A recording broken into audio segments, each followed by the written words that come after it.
Motorola phone use చేసే ప్రతి ఒక్కరికి వీళ్ళు స్క్రీన్ రికార్డ్ చేస్తున్నప్పుడు ఇక్కడ స్క్రీన్ రికార్డ్తో పాటు ఫ్రంట్ కెమెరా వీడియో కూడా రికార్డ్ అవుతుంది. ఇది బై డిఫాల్ట్గా సెట్టింగ్ అయితే ఆన్ చేసి ఉంది. ఇది చాలా ఇరిటేటింగ్గా ఉంటుంది కాబట్టి ఈ సెట్టింగ్ని మీరు ఏ విధంగా ఆఫ్ చేసుకోవాలో చెప్తా. ఇప్పుడే వీడియోని లైక్ చేసుకొని మన పేజ్ అయితే ఫాలో అయిపోండి. ముందుగా మీరు నోటిఫికేషన్ బార్ ఓపెన్ చేసి స్క్రీన్ రికార్డింగ్ సెట్టింగ్స్లోకి వెళ్ళినట్టయితే అక్కడ చూసుకోవచ్చు మీకు ఎక్కడ కూడా కెమెరాను ఆఫ్ చేసుకునే బటన్ అయితే కనిపించదు. సో కెమెరా సైజ్ని పెంచి తగ్గించుకునే ఆప్షన్ ఉంటాయి కానీ కెమెరాను ఆఫ్ చేసుకునే బటన్ అయితే ఎక్కడ కూడా కనిపించదు. సో దీనికోసం మీరు ఏం చేస్తారంటే హోమ్ స్క్రీన్లో ఉన్నప్పుడే నోటిఫికేషన్ బార్ ఓపెన్ చేసి స్క్రీన్ రికార్డింగ్ దగ్గర అక్కడ చిన్న యారో ఉంటుంది. సో దాన్ని క్లిక్ చేస్తే అక్కడ మీకు కొన్ని సెట్టింగ్స్ అయితే వస్తాయి.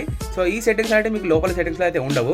ఇందులో చూసుకున్నట్టయితే రికార్డ్ సౌండ్ సెట్టింగ్ ఉంది కదా. సో ఇది సిస్టమ్ సౌండ్ రికార్డ్ చేసుకోవచ్చు, at the same time microphone sound కూడా రికార్డ్ చేసుకోవచ్చు. సో మీకు ఏది కావాలో అది పెట్టుకోవచ్చు. ఇప్పుడు అన్ని లేటెస్ట్ ఫోన్స్కి అయితే ఫీచర్ అయితే ఉంది. సో దీని కింద చూసుకున్నట్టయితే మనకి కెమెరా ఉంది కదా.